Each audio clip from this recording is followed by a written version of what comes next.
Bonjour à toutes et à tous et bienvenue dans cette vidéo très spéciale consacrée à la toute nouvelle release de Home Assistant 2025.2. Aujourd'hui, on va parler d'améliorations ultra attendues autour des sauvegardes, de nouvelles possibilités pour la commande vocale et de nouvelles intégrations. Bref, il y a plein de choses à découvrir. Et pour pimenter un peu tout ça, je vais vous montrer ces nouveautés directement sur un environnement de test, donc panique, mon système de prod ne risque rien. Alors installez-vous confortablement, prenez un bon café ou un thé si vous êtes un peu plus raisonnable. Et c'est parti.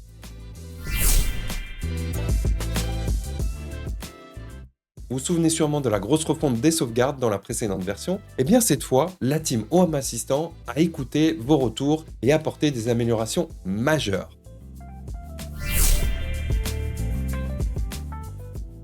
À présent, vous pouvez désactiver le chiffrement pour certaines destinations de sauvegarde. Par défaut, on chiffre toujours parce que la sécurité avant tout. Mais si vous voulez déposer un backup sans chiffrement sur votre NAS local, c'est désormais possible. Petite exception sur Home Assistant Cloud, impossible de désactiver le chiffrement. Et heureusement si vous voulez mon avis, c'est mieux pour votre vie privée. Quand vous téléchargez une sauvegarde via l'interface Home Assistant, elle sera toujours en clair. Fait si vous voulez juste extraire un fichier vite fait.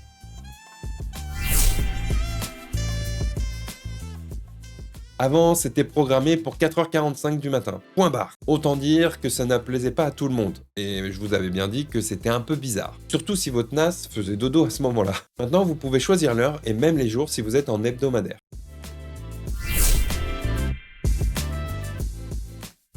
Si vous voulez aller encore plus loin, et je sais que certains d'entre vous adorent ça, une nouvelle action, Backup Automated Backup, est dispo pour déclencher vos sauvegardes via des automatismes Home Assistant. Par exemple, vous pouvez allumer votre NAS avant de lancer la sauvegarde, ou synchroniser tout ça avec votre calendrier. Les possibilités sont infinies.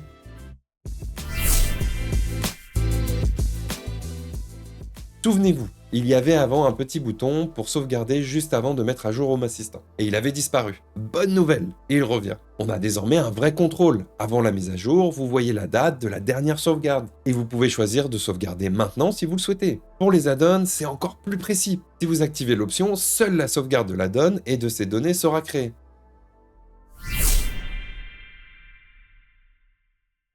Fini les noms de fichiers cryptiques. Maintenant, la date et l'heure de la création sont incluses dans le nom. Super pratique quand on a 1 million de backups sur son disque et qu'on veut s'y retrouver facilement.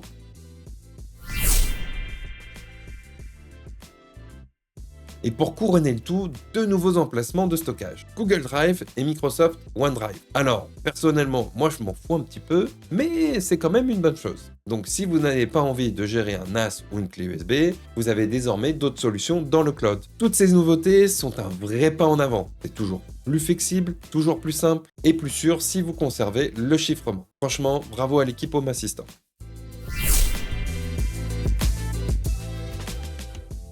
Alors maintenant, parlons un peu de commande vocale et de l'assistant Assist, parce qu'on a quelques petites pépites.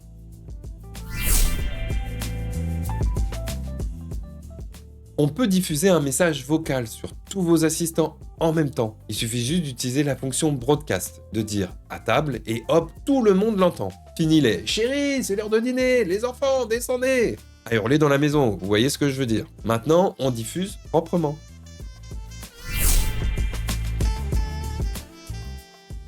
Avant, on pouvait juste demander la température actuelle. Maintenant, on peut carrément la régler par la voix. Par exemple, mets la température sur 19 degrés. Hop, c'est fait. Et si vous avez plusieurs thermostats, Assist essaie de deviner où vous êtes, où vous pouvez préciser la pièce ou le nom du radiateur.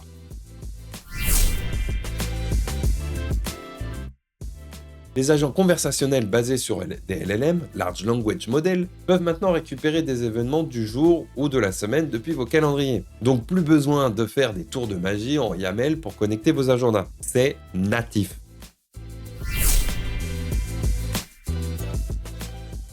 Quand vous utilisez le conversationnel local, donc Assist, et les versions LLM, style ChatGPT, ils n'échangeaient pas vraiment leurs informations. C'était un peu chizo. Maintenant, ils partagent même la conversation. Ça veut dire que si vous dites « allume la lumière du salon », compris par l'agent local, donc Assist, et qu'ensuite vous dites « maintenant éteins-la », l'agent LLM saura de quelle lumière vous parlez.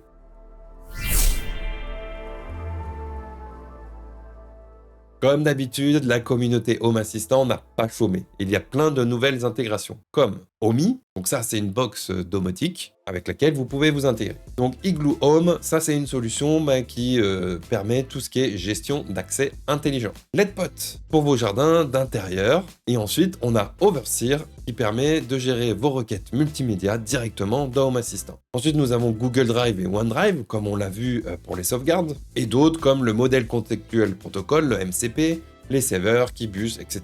Et en plus, il y a aussi de jolies améliorations sur les intégrations existantes. Donc Shelly, HomeWizard, VSync, Tapo, Robovac. Sans oublier que certaines intègrent enfin une configuration sans YAML directement via l'UI. Voilà pour ce tour d'horizon de Home Assistant 2025.2. Franchement, je trouve que c'est une release solide, avec beaucoup de retours utilisateurs pris en compte. On voit bien que la communauté avance vite et que l'équipe officielle est super réactive. On a plein de choses pour ce mois-ci. Alors si cette vidéo vous a plu et que vous voulez en savoir plus sur Home Assistant en général, n'hésitez pas à mettre un pouce bleu, à vous abonner et à partager vos questions ou remarques dans les commentaires. Bon moi je vais continuer à fouiller les moindres recoins de cette update et peut-être concocter quelques automatisations folles. Mais dans tous les cas, je vous tiendrai au courant. Merci beaucoup de m'avoir suivi jusqu'ici et je vous dis à très vite pour de nouvelles aventures domotiques. Ciao tout le monde!